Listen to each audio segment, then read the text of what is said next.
তার মাথায় যে গুলি করা হয়েছে। মোতালেব শিকদারকে কিন্তু সিটি স্ক্যান করে কিন্তু জরুরি বিভাগে এইমাত্র আনা হয়েছে। নির্বাচনী প্রচারণায় গিয়ে দিনে দুপুরে প্রকাশ্যে দুর্বৃত্তদের গুলিতে শহীদ হয়েছিলেন ইনকিলাব মঞ্চের মুখপাত্র শরীফ ওসমান হাদী। অন্যায়ের বিরুদ্ধে বজ্রকণ্ঠ তুলে প্রতিবাদ করাতেই যেন শত্রুদের টার্গেটে পরিণত হয়েছিলেন এ জুলাই যোদ্ধা। এমনকি তিনি ছাড়াও আরও অনেককে সেই হিটলিস্টে রাখা হয়েছে বলে মনে করা হচ্ছে।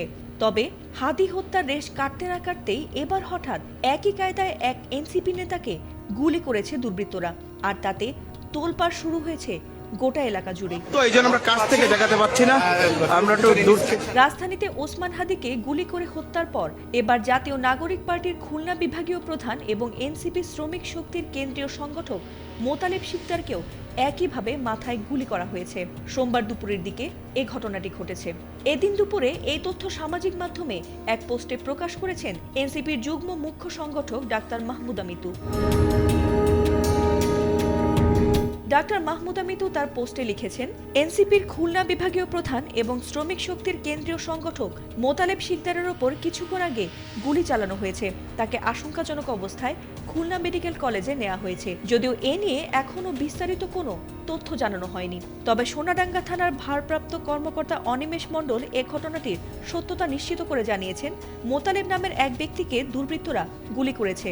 গুলিটি তার মাথার চামড়া স্পর্শ করে চলে যায়। তবে এতে রক্তক্ষরণ হলেও তিনি প্রাণে বেঁচে যান।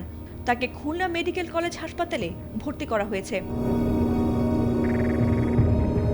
তবে কেন তাকে গুলি করা হয়েছে আর কারাই বা এর সঙ্গে জড়িত তা তদন্ত করে দেখা হচ্ছে বলে জানিয়েছেন ওসি অনিমেষ মণ্ডল। আর এ ঘটনায় বেশ উদ্বিগ্ন এনসিপির শীর্ষ নেতারা এমন হামলার তীব্র নিন্দা জানিয়েছেন এবং দ্রুত তদন্ত ও অভিযুক্তদের শনাক্ত করার জন্য প্রশাসনের প্রতি আহ্বান জানিয়েছেন। এর আগে গত ৩০ নভেম্বর খুলনা মহানগর দায়রা জজ আদালতের সামনে দিনে দুপুরে দুই যুবককে গুলি করে ও কুপিয়ে হত্যা করেছিল দুর্বৃত্তরা। ফাতিমা সুলতানা, এটিএন বাংলা।